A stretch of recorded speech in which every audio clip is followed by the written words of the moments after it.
Okay. Thank you for joining us for the DIPG Collaborative. We wanted to talk a little bit about your grant today, if we can. Yeah, sure. All right. Well, with that in mind, I'll throw it over to Eleni to go ahead and take the next step. Hi, Lenny. Good morning. Hi, how are you? Good, you? Very well, very well.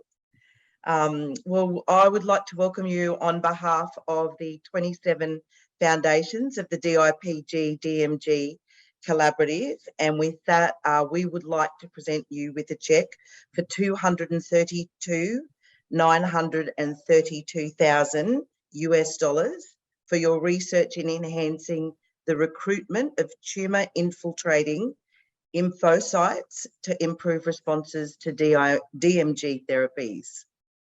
Thank you, Eleni. That's great news. Fantastic. Thanks, guys.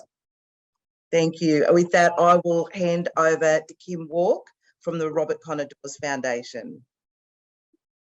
Hi there, Matt. How are you going? Hi, Kim. Good. I'm a bit jet lagged, but I'm okay. Thank you. Yeah, we heard that you were around and about. Look, a fantastic effort. Congratulations. And we're very proud on behalf of the Collaborative to not only support this grant, but others that you have been awarded in the past, and indeed some other work that you're also doing at the Hunter Medical Institute.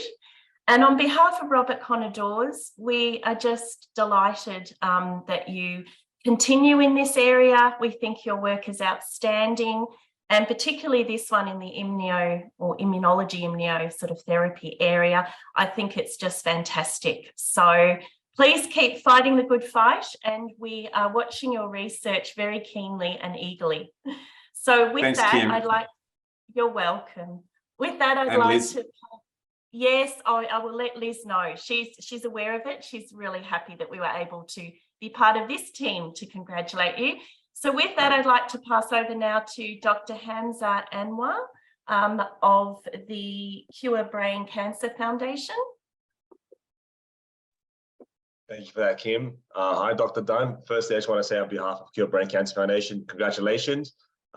We here at the foundation, we are, our overall mission is to improve the survival and quality of life. And to do that, we need to be funding novel and innovative research, and your research here definitely fits that category. So again, congratulations and thank you. And we want to just keep supporting you. We want to keep seeing how you're able to improve on this in the future and everything. So I'll just real quickly, I did take over from Stephanie recently. She actually has left the foundation. So you'll be seeing me a lot more often these days. But yeah, we're looking very forward to how your research progresses over the next few periods. And so with that in mind, I'd like to pass it over to Jessie of The Cure Starts Now. Thanks, Hamza, and pass on my regards to Stephanie. She's been a great supporter as well.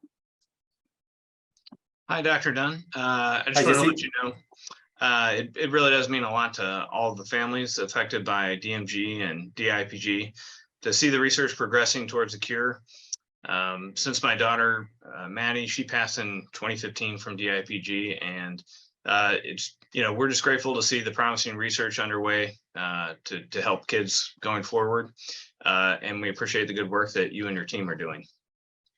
Thanks, Jessie. Obviously, tragic circumstances that we meet, shared tragedies, but I appreciate the support and the willingness to continue to fight the good fight and to support teams like mine and other excellent teams from around the world, doing novel things to try and beat this monster. Yeah, just like you said, it's really the collaboration and working together where that's really going to make the difference. And so I'm really glad to see that both on the supporting side and then also, among the researchers as well. Now, on that note, maybe you could just give us a quick understanding of what this specific research is, like what it means for DMG and beyond. Yeah, thanks, Jessie. Thanks for the great opportunity. This is my favorite part, to talk science, and I'll do it as simply as I can. One of the things that makes DIPG such a devastating disease is that where the tumour grows within the brainstem and also in the thalamus for DMG patients, is that the DIPG send out signals to the whole body to turn the immune system off. So we know that the brainstem is right in the midline of the body, and all of the critical nerves traverse the brainstem that control the rest of the body absolutely everything we do, breathing, respiration, movement. We all know the symptoms that our kids start to show when a tumor starts to grow in that region. But what we don't know about is how the tumor regulates the immune system. And what we've discovered over the last 4 years is that not only does the signals that control movement and swallowing and breathing get disrupted, but also how the brain controls the immune system, the neuro-immuno axis. And because one of the drugs that we've been working on for a long time, that we've got into a phase 2 clinical trial called ONC201, is a dopamine D2 antagonist. So you can understand that in the brain, dopamine is a signaling molecule that communicates between neurons, but it doesn't just happen between neurons. It also happens in neurons in the peripheral body that go traverse the central nervous system, and then they talk to the immune system.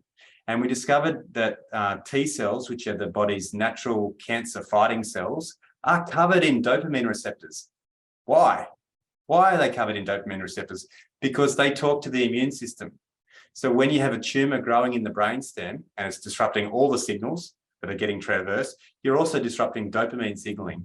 And as a consequence, the T cells, which are meant to fight the cancer or fight infection, are getting trapped within the organs where they develop and they mature, and they don't release from the bone marrow or the spleen or the thymus. And they just, what we call, get sequestered there.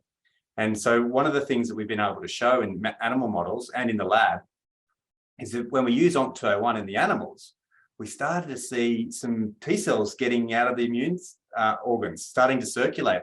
And we even found them in the brainstem of tumors that we put into mice in animal models that had an functional immune system. So we thought, wow, this is super incredible. If we can train those T cells to recognize the tumor now, it's all well and good that they're getting there, but unless they can recognize the tumor and start to kill them, then it's pointless. It doesn't really mean anything.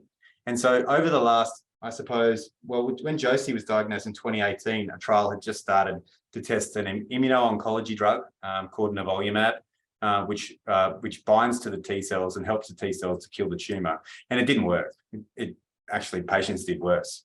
They got more brain inflammation, which is a consequence of immunotherapies.